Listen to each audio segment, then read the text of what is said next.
perbedaan ini pasti memicu konflik ya, pasti itu. Beberapa waktu lalu sampai sempat ramai di media sosial tentang oknum BRIN, ya PH Hasanuddin, yang menantang untuk menghalalkan darah warga Muhammadiyah karena perbedaan Idul Fitri. Nah, bagaimana seharusnya warga Muhammadiyah menyikapi hal ini secara bijak, dan bagaimana juga perintah nih, putusan dari Majelis Tabligh bagaimana untuk warga Muhammadiyah menyikapi?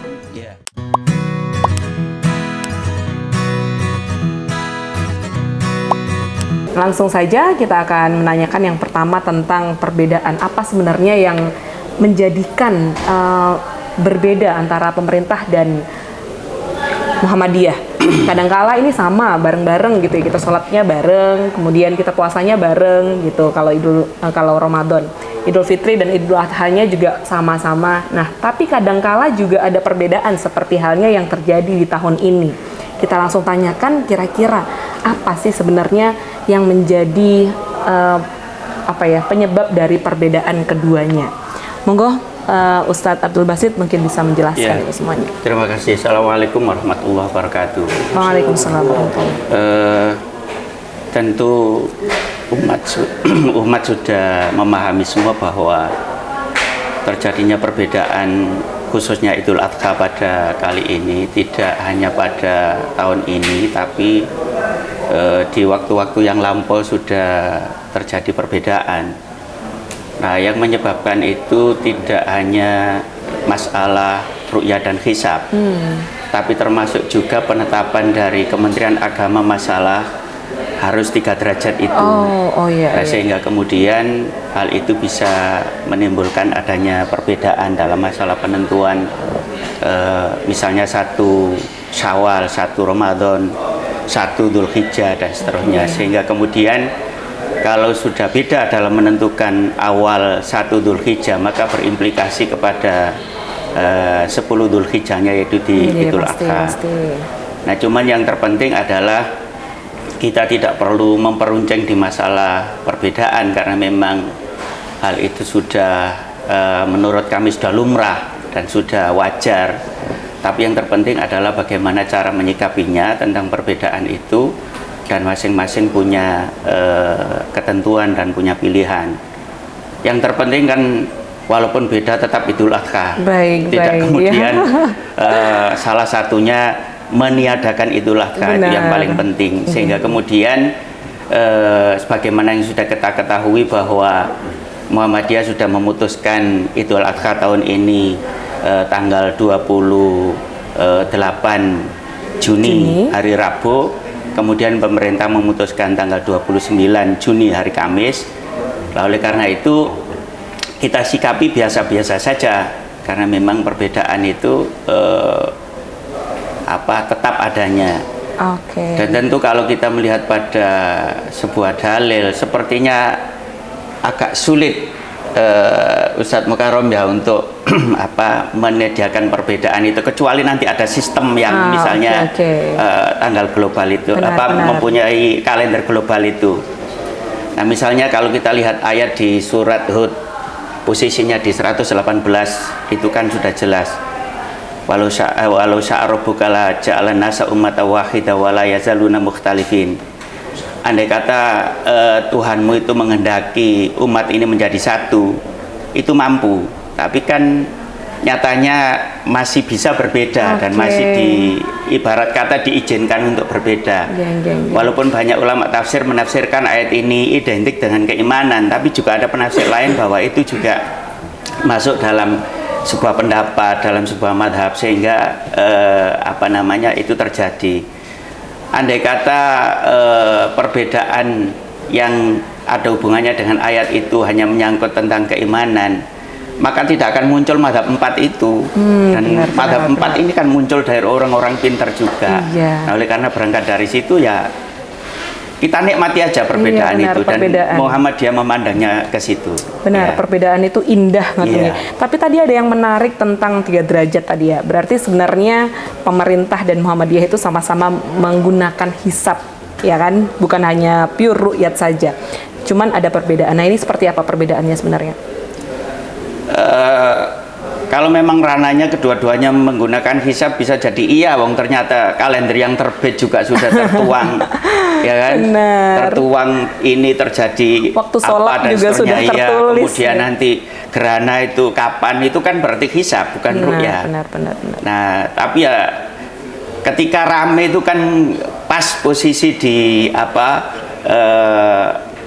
Ramadan, kemudian di Idul Adha, tapi sebenarnya kan banyak hal yang seharusnya dibahas, misalnya ya andai kata ru'ya itu nanti kan sebenarnya tidak hanya berimplikasi kepada satu Ramadan atau satu Syawal atau 10 Dzulhijjah, tapi nanti sampai hitungan berimplikasi kepada hitungan ini loh ya, masalah iddah yang menyangkut wanita, masalah haid, itu nanti menyangkut begitu sebenarnya. Oh iya, sampai sana iya, juga. tapi kan kita ramenya hanya di masalah hari raya gitu.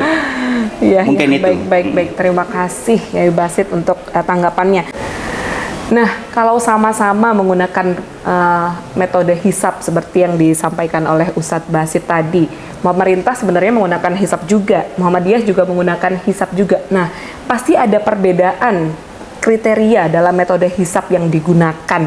Kemudian konon katanya Muhammadiyah dulunya juga menggunakan ru'yah, bukan hanya pemerintah. Nah, ini benar atau tidak? Langsung kita tanyakan kepada ahlinya, Ustadz Mukarram. Assalamualaikum. Waalaikumsalam warahmatullahi wabarakatuh. Benar yang dikatakan. Dulu era negara kita ini berdiri, tidak ada perbedaan antara Muhammadiyah dengan pemerintah atau bahkan dengan NU. Semuanya karena menggunakan kriteria yang sama. Ru'ya bil fi'li wal istiqmal.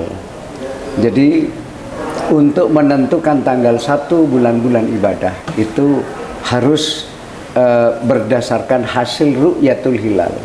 Kalau berhasil, besoknya akan ditentukan sebagai tanggal 1 bulan baru, tetapi kalau tidak berhasil, lalu usia bulan yang sedang berlangsung digenapkan menjadi 30. Ya, itu cara seperti itu. Tetapi kemudian pertanyaannya yang sering dikemukakan oleh masyarakat, kenapa kok Muhammadiyah itu lalu kemudian berpindah menggunakan hisab hakiki? Ya, hisab hakiki kontemporer dengan menggunakan kriteria wujudul hilal. Ini yang tidak banyak dipahami orang. Muhammadiyah itu belajar dari pengalaman empirik bahwa ternyata meru'yah hilal di lokasi itu tidak mudah. Ada beberapa hal yang menjadi kendala. Benar. Yang pertama begini, negara kita ini adalah negara tropis. Negara kita ini berada di sekitar ekuator. Ya, sebagian terbesar ada di selatan ekuator, bagian kecil itu ada di utara ekuator, bahkan sebagian dilewati oleh ekuator. Ini jangan dipandang sepele. Kenapa? Karena tingkat kesulitannya akan jauh lebih tinggi dibanding dengan negara-negara yang jauh dari ekuator. Karena apa?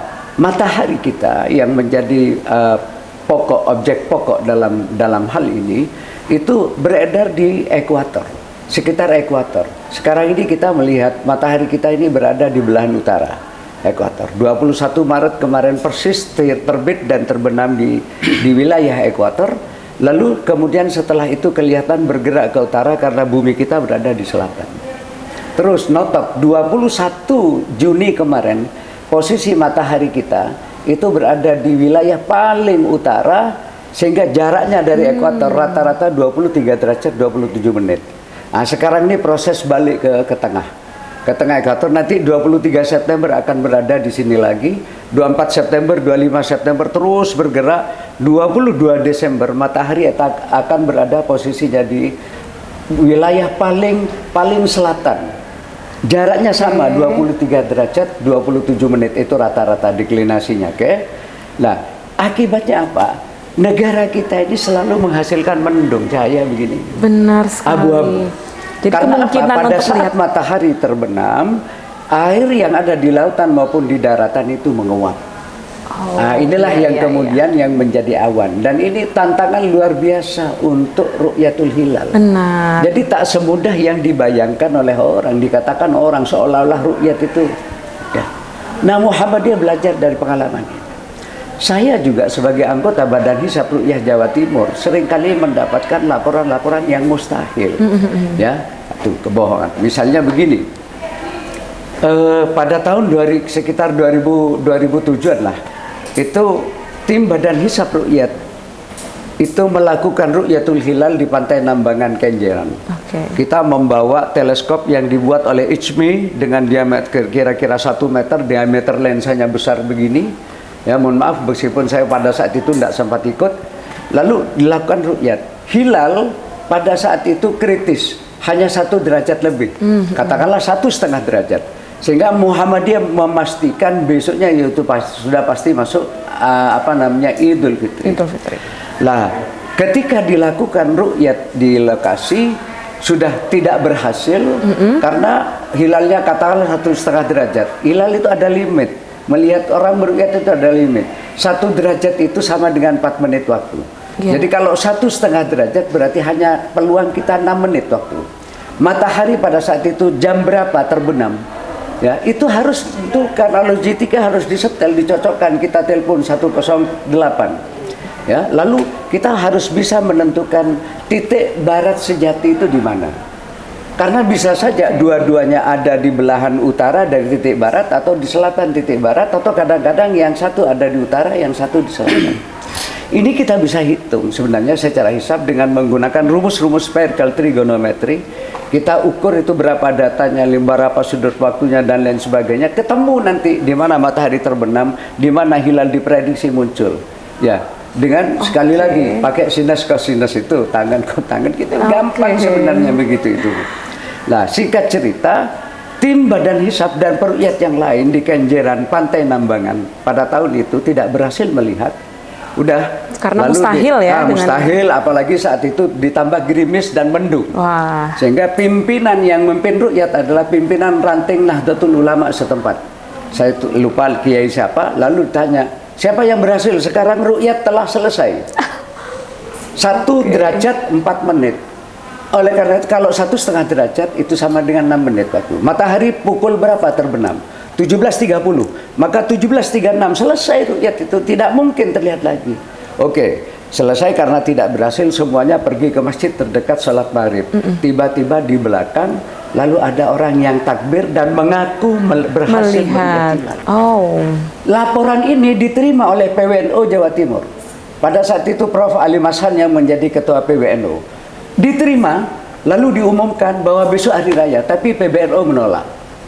Karena mustahil. Karena mustahil 1,5 derajat terlihat itu mustahil. Nah, ini diterima itu atas dasar apa berarti? Nah, ya, laporan itu katanya ada kesaksian berhasil meru'yat hilal. Lalu tahun itu Muhammadiyah dan NU Jawa Timur bareng-bareng itu. Ya, tapi PBNO menentukan lusanya. Tidak mau menerima. Itu satu. Yang kedua, ini latar belakang kenapa kemudian Muhammadiyah itu beralih kepada menggunakan hisab hakiki kontemporer. Benar. Kasus yang kedua ini, saya beri contoh 2 kasus saja. Berapa tahun, 3 tahun kemudian dari setelah itu, semua hilal kritis lagi. Kritis artinya ketinggiannya tidak sampai 2 derajat. Saat itu kriteria pemerintah 2 derajat. 2 derajat. Ini kurang dari 2 derajat. Semuanya, seluruh Indonesia tidak ada yang berhasil meru'yat. Tiba-tiba muncul laporan keberhasilan meru'yat dari Bangkalan. Wah. Seorang kiai. Muncul lagi keributan. PWNO Jawa Timur menerima laporan itu. Sekali lagi NO Jawa Timur bareng-bareng Muhammadiyah berhari raya, tapi PBNO tetap menunda keesokan harinya. Sebentar, sebenarnya apa yang membuat kriterianya seperti apa untuk menerima saksi? Ya, begini, saya katakan itu sebenarnya kan hisab. Kitab mereka itu sudah menyatakan hilal itu ketinggiannya pada hari itu adalah 2 derajat lebih. Tetapi menurut hisab kontemporer itu tidak sampai 2 derajat. Ini nanti akan masuk kepada kebijakan PBNO yang melarang, ya, menghimbau untuk tidak lagi menggunakan kitab-kitab kuno semacam Sulamun Najiren, Fathur Ra'uf fil Manan, Badi'atul Mithal, dan kitab-kitab yang selama ini akrab di dunia pesantren karena tidak akurat. Sekali lagi itu. Sehingga kemudian muncul keributan sampai PBNO mengutus salah seorang untuk klarifikasi kepada kiai itu. Ternyata apa jawaban kiai itu? Sampean betul Pak Kiai melihat? Iya, saya melihat di mana? Ke pantai lah. di pantai duduk sampai melihat dia menunjuk ke sana padahal hilalnya di sini. Satu itu. Yang kedua, sangat jam lihat berapa? kebohongannya ya. Ya, betul. Jam berapa sampai melihat? Jam ada rentang waktu 13 menit, sudah lebih 13 menit, tidak benar. Karena saat hilal itu nampak, itu bisa waktu. Saya beri contoh. Negara kita di sini, ada hilal di sini. Oke. Oke, ya.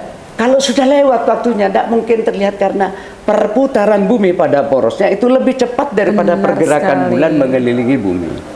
Itu. Akhirnya mengaku bahwa dia itu sebenarnya tidak melihat, hanya karena dia dipesan oleh kiai tertentu di Jawa Timur untuk mengatakan berhasil meruqyat, maka dia katakan berhasil. Nah ini kan bohong, padahal disumpah. Yang pertama disumpah, yang kedua disumpah.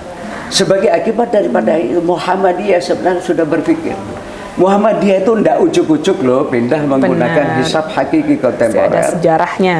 Ada sejarahnya. Bahkan tahun 72 ketika Munas Tarjih di Pekalongan, ya, Insinyur Basit Wahid itu sudah mewacanakan penggunaan hisab hakiki kontemporer dan tidak lagi bersandar kepada ru'yah bil fi'li wal istiqmal yang selama ini seringkali menimbulkan peristiwa-peristiwa seperti itu.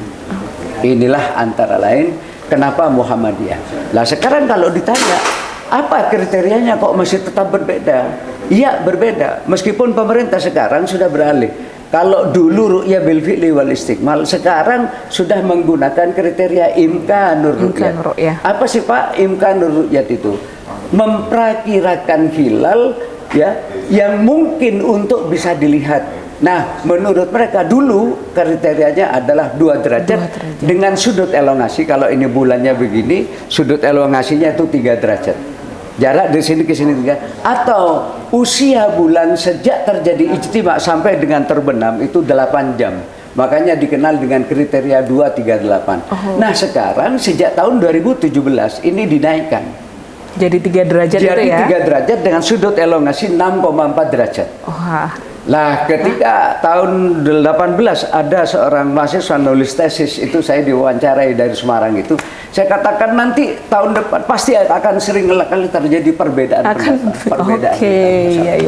Ya. Karena kriteria beda. Kalau Muhammadiyah menggunakan imkanur ru'yat, menggunakan wujudul hilal. Apa sih Pak wujudul hilal kan itu pertanyaannya. Wujudul hilal itu kriteria yang digunakan oleh Muhammadiyah dengan syarat. 1, ijtima harus terjadi sebelum matahari terbenam. Yang kedua, ketika matahari terbenam, bulannya belum terbenam. Gitu ya, belum terbenam. Ini yang kalau 2 syarat itu sudah terpenuhi, itu sudah pasti besoknya dinyatakan masuk tanggal. Tidak harus 2 derajat, tidak apalagi 3 derajat. 0 derajat pun, karena 0 dalam matematika itu positif. Pokoknya hasil perhitungan positif, ya sudah masuk. Jadi 0 derajat 5 menit, besok sudah pasti. Kenapa? Pertama, Muhammadiyah memandang bahwa pergerakan bulan setiap hari itu ketinggiannya selalu bertambah 13 derajat. Jadi kalau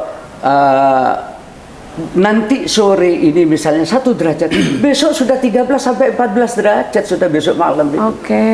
Nah, sama dengan ijtima kemarin, tanggal 18. Tanggal 18 ijtimanya terjadi pukul 11 lewat 39 menit 47 detik. Ya, pada saat matahari terbenam, hilal khusus di wilayah Jawa ini, Jawa Tengah katakanlah 1 derajat lebih 00 menit 52 detik. 1 derajat lebih pasti. Besoknya itu sudah tinggi. Benar. Tapi sehingga Muhammadiyah menentukan tanggal 1 Dzulhijjah jatuh pada hari Senin tanggal 19. Tapi karena ini tidak memenuhi kriteria baru, pemerintah kurang dari 3 derajat, maka ditunda di Istiqmal. Besoknya Senin itu dijadikan sebagai tanggal 30 Dzulqa'dah. Dengan demikian 1 Dzulhijjahnya ditunda. Inilah. Jadi ke depan nanti pasti akan terjadi. Nanti saya punya catatan sampai dengan tahun 2031. Muka-muka saya urip. Ya, saya punya catatan. Iya, sudah bisa itu. Jadi berarti sudah bisa ditentukan ya. Betul. Sampai berapa puluh tahun ke depan sama sering kali Muhammadiyah disalahkan begini. Kok Muhammadiyah tuh belum apa-apa sudah mengumumkan kapan 1 Ramadan, kapan 1 Syawal, kapan 1 Dzulhijjah. Saya katakan keliru. Muhammadiyah itu mengumumkan paling sebulan sebelum sebelum mengumumkannya puasa. ya, mengumumkannya. Kalau pemerintah setahun sebelumnya, buktinya apa di kalender itu? Benar, di kan sudah kalender. ada, ya. Tapi bisa berubah ya, Nah. walaupun kalendernya udah gitu. Oke. Seperti Syawal kemarin, itu pemerintah mencetak kalender tahun berapa itu? Tahun 2022 kan? Iya. Sudah ditentukan bahwa 1 Syawal sama dengan 22 April. Dulu mana? Pemerintah atau Muhammadiyah? Pemerintah. Muhammadiyah baru sebulan sebelum Ramadan dong. Iya benar-benar. Oke, Iya. mungkin itu jelas sekali. Jadi untuk warga Muhammadiyah sekalian, jangan sampai kita kemudian ikut-ikutan aja, taklid saja, tapi Iya, nggak betul. tahu nih apa sebenarnya yang menyebabkan kita kemudian harus berpuasa ikut Muhammadiyah, kemudian kita ikut kalender Muhammadiyah, ikut keputusan Muhammadiyah. Ini kita harus tahu karena kita tahu sendiri bahwa alasan diterimanya ibadah kan 2 itu ya Ustadz, Iya. ikhlas dan ittiba. Nah, jangan sampai Saya tambahkan belaka. tadi. Baik. Kenapa Muhammadiyah menggunakan kriteria wujudul hilal 1? Karena hilal setiap malam bertambah 13 derajat. Oke. Yang kedua, kalau tanggal 1-nya itu ditunda, ini akan berpengaruh implikasinya kepada pelaksanaan puasa bed.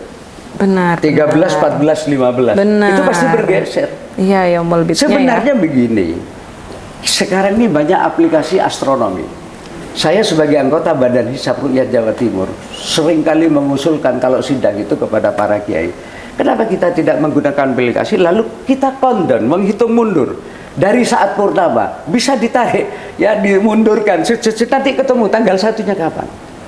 Tapi ya sekali lagi tidak seperti itu. Nah, ini yang membuktikan Tidak mau. Muhammadiyah berkemajuan ya. Oh iya. Karena ilmu pengetahuannya yang kita benar-benar Jadi valid. bukan melulu aspek syar'inya. Kalau kita bicara dalil, Mbak, sama tidak ada bedanya. Cuma sana pendekatannya tekstual, kita kontekstual. Oke. Karena kata ru'yat itu tidak harus bermakna melihat dengan mata kepala. Kalau orang berbicara dengan pakai bahasa Arab, kaifa ra'yuka, bagaimana menurut pandangan mata kamu, tetapi bagaimana pendapat Pendapatmu. kamu. Nah, Oke, itulah. berarti ru'yah bukan hanya Betul. dimaknai sebagai melihat. Muhammadiyah akan selalu memperhatikan kemajuan ilmu dan teknologi. Dalam hal ini adalah astronomi, kan seperti itu ya. Ya, benar. Terima kasih sangat. Jadi kata ru'yah itu tidak harus dengan pandangan mata telanjang. Oh iya benar. Tapi ru'yah itu adalah Bil dengan ilmi. ilmu. Bil Oke. ilmi. Dan itu kan sering istilah ru'yah itu kan ro'yi itu kan sering dipakai Benar, oleh benar. para pakar ahli fikih. Nggih. Ada Pandangan ro'yi, saya, ini pendapat gitu ya. saya itu kan Pandangan. artinya dari sisi ilmunya, Benar. kedalaman ilmunya. Bukan hanya melihat Nah, secara artinya apa?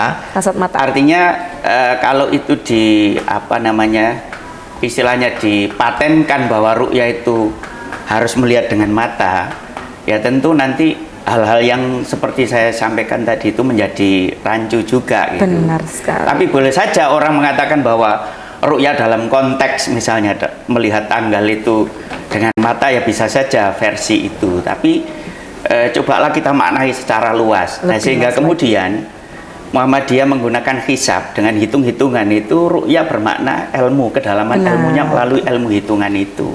Seperti itu. Oke, sangat bijak Ya. sekali pendapatnya. Nah, kemudian kita langsung melanjutkan ke ini, bagaimana sikap warga Muhammadiyah nih. Nah, pastinya banyak sekali perbedaan. Setelah ada perbedaan pasti ada konflik Bisa begitu saya ya. tambahkan begini untuk melengkapi supaya Oke, pemirsa siap. kita nanti tambah lengkap. Siap. Ketika saya diundang pimpinan PCM lah ya di salah satu PCM di Kediri, saya dapat laporan ada seorang kiai salafi yang mengecam Muhammadiyah. Jangan menggunakan hisab Muhammadiyah, itu ilmunya orang Yahudi. Sehingga kemudian menimbulkan persoalan. Saya jawab, sabar aja, enggak apa-apa, enggak perlu emosi. Saya katakan tidak perlu emosi, gitu loh. Silahkan aja lihat di masjid sang kiai itu, apakah menggunakan jadwal waktu sholat apa enggak. Kalau menggunakan jadwal waktu sholat berarti itu hisab. Iya. Silakan. Kalau orang tidak mau hisab, tidak apa-apa. Tapi tolong ketika waktu sholat itu Harus pakai tiang lagi, betul.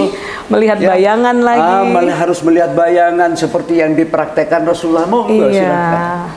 Asar itu hina kana dhillu syai' mithlahu. Kata Rasulullah, bayangan sebuah benda ketika bayangan Sama sebuah benda persis. sudah sama panjang dengan bendanya, maka Rasul dengan Jibril sholat asar. Nah, kalau sekarang ada mendung misalnya tidak ada bayangan, tolong umumkan bahwa sholat ditiadakan karena tidak muncul bayangan. Iya, itu pentingnya jadi ru'ya bil salah. ilmi. Saya katakan Pak Kiainya itu tidak pernah membaca ayat Al-Quran. Lita'lamu adadas ini wal hisab. Ma khalaqallahu dzalika illa bil haqqi yufassilul ayati liqaumin ya'lamun. Itu sudah pasti seperti itu. Kalau Nabi dulu banyak orang salah begini. Rasul itu meruqyat atau tidak? Saya katakan Nabi tidak pernah meruqyat hilal. Nabi itu hanya menerima laporan ruqyat. Ya. Nabi hanya menerima laporan ruqyat. Lalu pertanyaannya, kenapa dulu Nabi menggunakan ruqyat ya menerima laporan? Karena itulah cara yang paling mudah pada saat itu. Ingat bahwa masyarakat Arab jahiliyah itu sebelum datang Islam, mereka sudah punya kalender yang memberi nama Muharram, Safar, ya Rabiul Awwal, Rabiul Tsani sampai dengan Dzulhijjah. Itu siapa? Bukan Islam, bukan Rasulullah. Itu masyarakat Arab jahiliyah yang buat nama-nama seperti itu. Mereka sudah punya kalender. Tetapi dari mana? Dasarnya kalender bulan. Sama dengan kalender Hijriah. Nah, ketika Rasul ya Rasul, saya tadi sudah melihat sudah itu cara yang paling mudah. Yang kedua, ilmu astronomi belum diketemukan orang. Benar sekali. Jadi Rasul menggunakan cara yang paling mudah, ya sudah. Tetapi itu tidak berarti menafikan hisab. Malah Yunus ayat 5, Yasin 38 sampai 40 justru memotivasi kita untuk menggunakan hisab. Ya. Yang kedua, kalau Rasul menggunakan ruqyat, ilmu belum diketemukan, realitas empirik pada saat itu masyarakat memang banyak yang buta huruf. Inna ummatun ummiyatun la naktubu wa la nahsub. Kami ini umat yang ummi. Ummi itu bukan berarti semuanya buta huruf, tapi sebagian terbesar masyarakat Arab pada saat itu besar. Kami tidak biasa mencatat, apalagi menghitung. Iya. Bisa jadi kalau seandainya udah ditemukan mereka juga menghisap. Iya, maka Muhammadiyah memaknai ru'yat itu kontekstual. Oke. Sesuai dengan perkembangan ini. Oke, terima kasih. Ya Allah, semakin panas ini perbincangan kita pada siang hari ini. Ya, sobat PW Motif yang berbahagia. Nah, sekarang kita mau beralih nih ke Majelis Tablik Pimpinan Wilayah Muhammadiyah Jawa Timur. Ya, terkait bagaimana kita menyikapi hal ini. Nah, karena nih perbedaan ini pasti memicu konflik ya, pasti itu. Beberapa waktu lalu sampai sempat ramai di media sosial tentang oknum BRIN, ya AP Hasanuddin, yang menantang untuk menghalalkan darah warga Muhammadiyah karena perbedaan Idul Fitri. Nah, bagaimana seharusnya warga Muhammadiyah menyikapi hal ini secara bijak, dan bagaimana juga perintah nih, putusan dari Majelis Tabligh bagaimana untuk warga Muhammadiyah menyikapi hal ini? Kita warga Muhammadiyah dalam organisasi itu punya mekanisme yang harus ditaati semua warga Muhammadiyah. Jika sudah ada keputusan dari PP kapan Idul Adha, maka harus diikuti mekanisme itu sehingga di lingkungan warga Muhammadiyah sendiri tidak terjadi konflik. Masalah nanti di luar Muhammadiyah orang mengkritisi itu sudah biasa. Sudah biasa. Tapi warga Muhammadiyah harus menyikapi dengan sikap dingin. Andai kata menjelaskan juga harus menjelaskan secara ilmiah, tidak perlu dijelaskan dengan narasi yang nanti memicu permusuhan dan seterusnya. Nah, apa yang sudah diputuskan oleh Muhammadiyah itu kan tidak ujuk-ujuk bahasa kita itu, tapi sudah melalui mekanisme yang panjang, analisa fikih dan seterusnya, analisa hisab dan seterusnya, sehingga para ulama kita kan sebenarnya sudah capek memukirkan itu. Maka warga Muhammadiyah jangan membuat capek kedua kali, malah bingung nanti kiainya itu. Artinya apa yang sudah diputuskan oleh PP dengan mekanisme yang sudah kita kenal semua itu, sebelum memutuskan sesuatu yang sifatnya masalah penentuan yang nanti menyangkut peribadatan itu kan di ranah majelis tarjih, itu sudah luar biasa. Mereka tidak kemudian hanya sekedar tanya pendapatmu gimana enggak, tapi sudah menganalisa dari berbagai sisi, Iya, pasti. lalu memutuskan hal itu. Nah, oleh karena itu dari Majelis Tabligh tinggal menyampaikan apa yang sudah diputuskan Muhammadiyah atau persyarikatan dari Majelis Tabligh itu melalui PP itu, ya kita tinggal melaksanakan. Tampaknya antusiasme warga Muhammadiyah luar biasa. Dari data yang kami terima di Jawa Timur itu, yang akan melaksanakan sholat Idul Adha pada hari Rabu besok itu ada 1.484 titik. Dan yang terbanyak adalah di Lamongan itu tampak dari laporan itu 250 titik.